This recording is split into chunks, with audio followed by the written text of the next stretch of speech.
Mr. Speaker, we're now in the midst of a full-scale national crisis.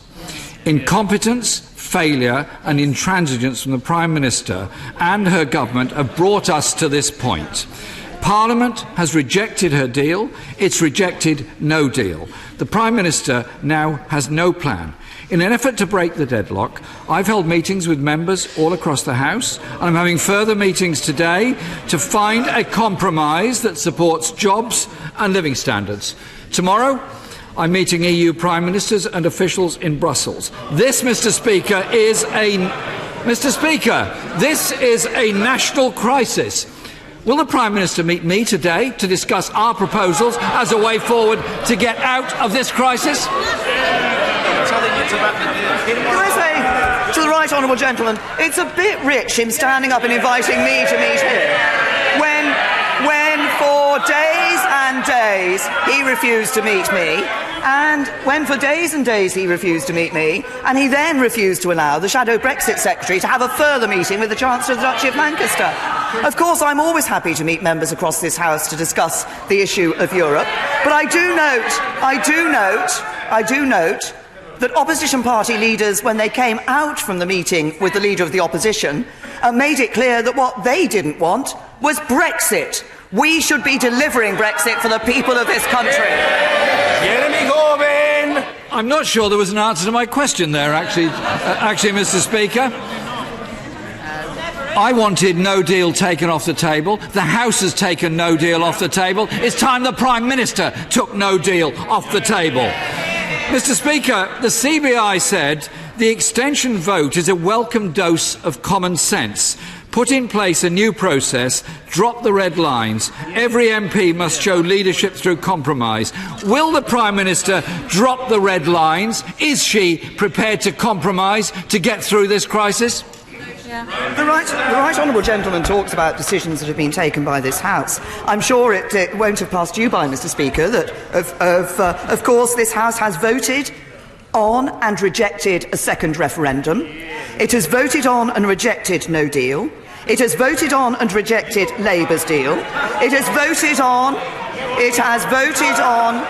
and rejected a customs union, and it has voted on and supported leaving with a deal. It's time this Parliament faced the consequences. Jeremy Corbyn! Mr. Speaker, the last time the Prime Minister tried her meaningful vote, she only managed 242 votes, slightly up on the previous attempt, but nevertheless a decisive rejection. Our plan received 296 votes, rather considerably more than that. Mr. Speaker, her government is in chaos. She's ignored the House, ignored trade unions, ignored businesses and ignored the concerns of communities all around the country. She told the House that the EU would only allow an extension of Article 50 if there was a clear purpose. She's travelling to Brussels tomorrow morning to meet the EU summit leaders. What is her clear purpose? I think if the right honourable gentleman had listened to the answer I gave to the first question that was posed in PMQs, he would have heard that. Well, it wasn't clear at all, Mr. Speaker, other than she's going to try again with what we'll now term MV3. Surely, after two big rejections by the House, she must have noticed there isn't much support for the deal that she negotiated. So we learned this morning, Mr. Speaker, that she's only going to ask for a short extension, which directly contradicts what the Cabinet Office Minister told the House, saying in the absence of a deal, seeking such a short and critically one-off extension would be downright reckless and completely at odds with the position this House adopted only last night. So who is downright reckless here, Mr. Speaker? The Prime Minister ploughing on with an unachievable, unsupported deal, or others in this House who want to achieve something serious and sensible to prevent the damage to the British economy, jobs and living standards all over this country? The right honourable gentleman talks about trying to achieve something sensible.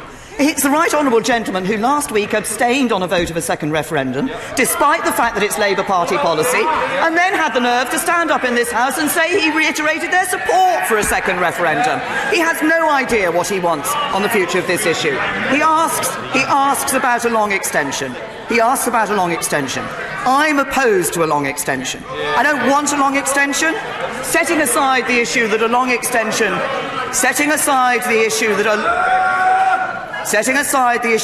extension, would mean we would have to hold the European parliamentary elections, which I don't think is in anybody's interests. The outcome of a long extension would be endless hours and days of this House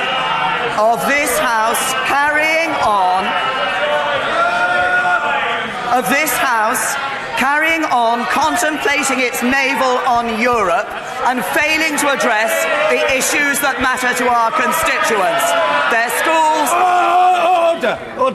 Order. The answer from the Prime Minister must be heard, and everybody else will be heard. The Prime Minister. The outcome of a long extension would be this House spending yet more endless hours contemplating its navel on Europe and failing to address the issues that matter to our constituents, schools and hospitals and security and jobs. This House has indulged itself on Europe for too long.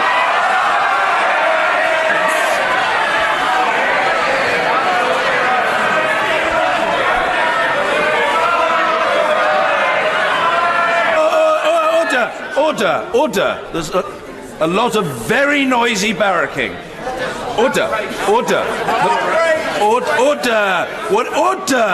The Prime Minister's reply will be heard, and colleagues know that I am happy for the exchanges to take place for as long as is necessary to ensure that they are orderly. The Prime Minister. It's time for this House to determine that it will deliver on Brexit for the British people. That's what the British people deserve. They deserve better than this House has given them so far.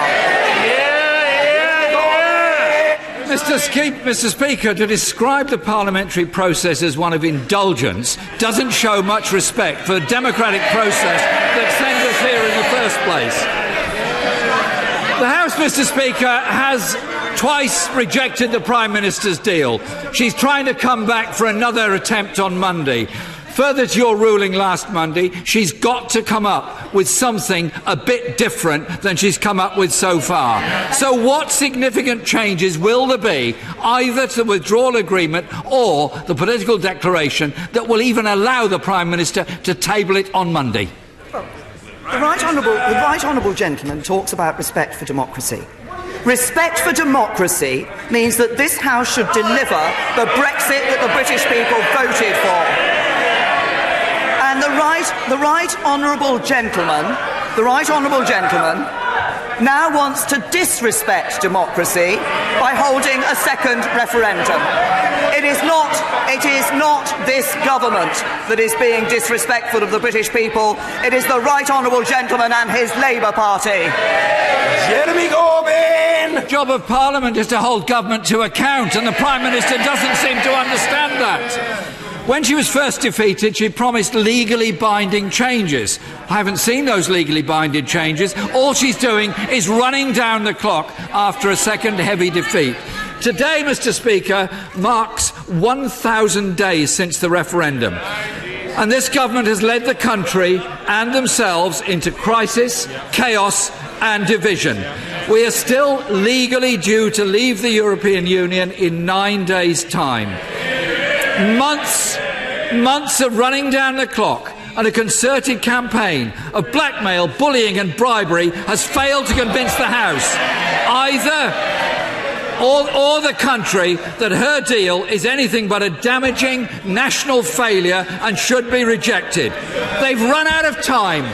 They've run out of ideas.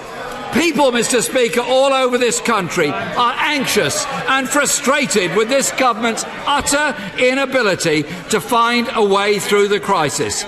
If the Prime Minister cannot get changes to her deal, will she give the people a chance to reject the deal and change the government?